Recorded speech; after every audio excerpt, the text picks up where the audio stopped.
Buenas tardes. Siendo jueves 28 de diciembre del 2023, hago otro video que se llama ¿Qué es el derecho al agua en una nación que tiene tratados internacionales que aseguran el agua? Bueno, ¿qué es ser chileno? ¿Qué es ser latino? ¿Qué es el derecho al agua reconocido internacionalmente a beber agua diariamente? En este punto, en la actualidad estuve revisando hace algunos minutos atrás, se reconoce el derecho al agua, pero claramente el agua puede ser, es un derecho que puede ser adquirido mediante dinero, pero si las variables de una economía globalista dicen que en los países latinos, productores de alimentos que requieren agua, que al día de hoy existen derechos de explotación de agua, que al día de hoy ha aumentado considerablemente la explotación de acuíferos, que compartiré con ustedes. ¿Qué quiere decir a la larga? Que ya no hay un agua asequible, que tiene que ser que si a usted el modelo le dice tiene que vivir en una ciudad, en un departamento, usted no puede tener un pozo de agua, no puede tener una sequía. Si estamos ya explotando acuíferos que son alimentados de agua de la cordillera, de agua de los ríos, hay que ir cada vez más bajo. ¿Usted tiene dinero para eso? No, claramente no. Esta es una introducción que la voy a volver a retomar mientras voy leyendo el escrito.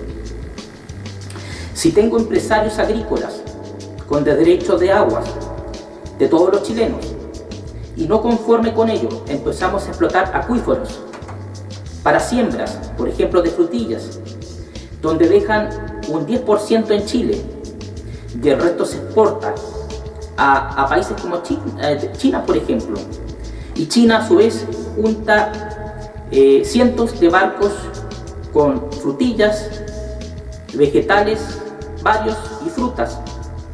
Al cabo de un tiempo se tiran o baja el precio o se regala. En el caso de las frutillas hay ejemplos de que Chile regala frutillas y lo más extraño de esto es que al día de hoy las noticias desaparecieron. Estuve buscando hace algunos minutos atrás para compartir con ustedes las fuentes, pero desaparecieron de foros, de medios de comunicación reconocidos de Chile, internacionales, ya no se encuentran en la noticia. Entonces es importante generar un archivo de noticias. ¿Cuánto gana un medio de comunicación? Guardar un archivo que no pesa más de 15, 20 kilobytes con una información TXT. ¿Es bueno borrar eso? Yo no puedo estar respaldándolo cada 5 minutos, pero voy a tratar de generar un archivo histórico. Bueno, el hecho es que en China se juntan los barcos con frutas y vegetales, vienen congelados, pero los barcos tienen que seguir circulando. Quizás operan seguro, quizás no operan seguro, pero se regalan los alimentos, baja el precio del alimento para ellos y nosotros nos quedamos con un 10 o 15%. Voy a seguir con ese ejemplo más adelante. ¿Quién gana? ¿Quién pierde? Baja el precio de la fruta y verdura para chinos. En Chile nos peleamos las migajas porque siguen llegando inmigrantes, siguen naciendo chilenos. Se eleva el precio de la frutilla del 10% que dejó el empresario nacional, pero el empresario nacional ahora ya en vez de ser un 10%, al ver que existe una variable económica en la subida de precios por consumo y por escasez de alimentos, y coloca un 3% más, pero ya ese 3% no está al precio del 10%, está al precio de la nueva variable, o sea que existe una especulación económica. Eso quiere decir que obtuvo proporcionalmente una mayor ganancia. Y si este modelo lo aplicamos periódicamente, en vez de estabilizar un precio bajo, va en un proceso inflacionario. Un proceso inflacionario ficticio, porque somos países agrícolas. Y los países agrícolas quiere decir que, más encima quiere decir, todos los días comemos las personas. No todos los días, no podemos comer televisores que vienen de afuera, no podemos comer ropa que viene de afuera. Los acuíferos viven del agua que viene de la cordillera. Si el agua de la cordillera se reparte, es en términos generales, concepto de gravedad. Si el agua de la cordillera se reparte para unos pocos empresarios que tienen derechos de agua mediante ríos, obviamente ríos, y que ahora están empezando a explotar acuíferos, ¿cómo renuevas el ciclo del agua? El agua, ¿a quién le sube? El agua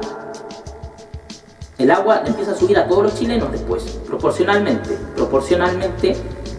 viene el racionamiento de agua, porque yo puedo captar agua en un embalse, pero el efecto de la humedad,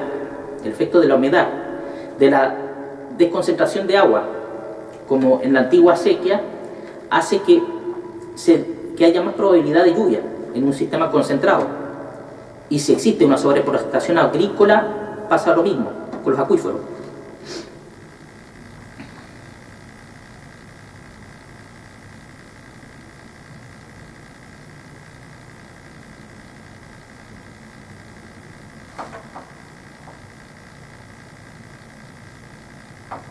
Ya. Acá, bueno, esto lo escribí hace un rato atrás, después del otro video, bueno, es el de la pesca. Si sube el precio del agua, quiere decir que sube el precio de los alimentos. ¿Gana el ciudadano o gana el empresario? Si para obtener alimentos requiero agua y el 10% es para el mercado nacional y el agua cada vez es más escasa, ¿qué quiere decir este círculo? ¿A quién beneficia más? ¿Al empresario o al ciudadano? Si jugamos nuevamente con el concepto de especulación del 2 o 3% que inyecto en la canasta familiar, que recibe en el mercado a través de frutas, para que bajen un poco los precios, pero los precios no paran, se crea una nueva variable del precio, un nuevo precio que no baja, pero ya al siguiente año coloco otro 10%, pero con un margen de utilidad mayor, y sobre ese margen de utilidad mayor coloco otro 2%, 3% y hago una elevación, y de ahí tiene que ingresar el gobierno para tratar de estabilizar.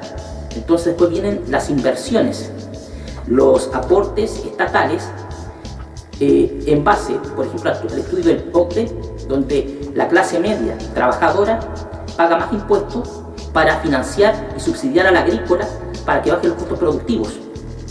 Pero al final del día, él destina una pequeña parte para el mercado nacional y el agua cada día escasea más.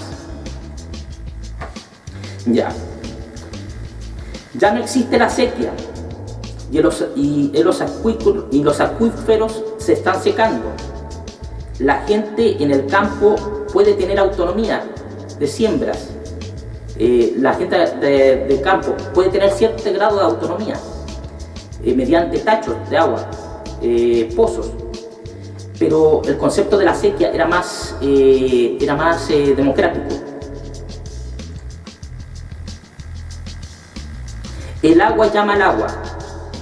Si el agua se exporta mediante frutas y vegetales y los acuíferos se secan, ¿el agua llama al agua? Tenemos aguas lluvias, podemos colocar tachos en casas, pero para los que viven en departamentos donde el modelo económico incentiva a ir a la ciudad y hacinarse en un gueto vertical para generar un monopolio de supermercados y vendedores de frutillas del 10%, se pueden colocar tachos de agua lluvia en departamentos. Mismo concepto para ganaderos en la Patagonia. Las fluctuaciones hídricas han ido en retroceso.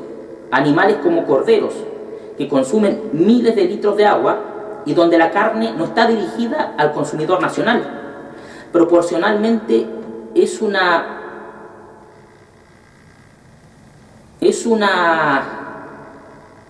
insignificante porcentaje de carne ovina que se destina al chileno. Consumen agua de todos los chilenos, ocupan ríos. Si hay problemas con los ríos, ¿comenzarán con los acuíferos? Si es que ya no lo están haciendo hoy. ¿Cuál es el precio de la carne? Si se maneja un mercado doble, interno-externo, donde exportar, por ejemplo, a Medio Oriente o a Asia genera un valor internacional que está sobre el nacional. Entonces, el precio del transporte y tu mercado y su mayor mercado eleva el costo de producción. Lo que teniendo un cordero, eso quiere decir, por ejemplo, tenía que haber puesto un punto. Tengo un mercado interno, por ejemplo Magallanes, de ahí Chile, de 4.000 personas.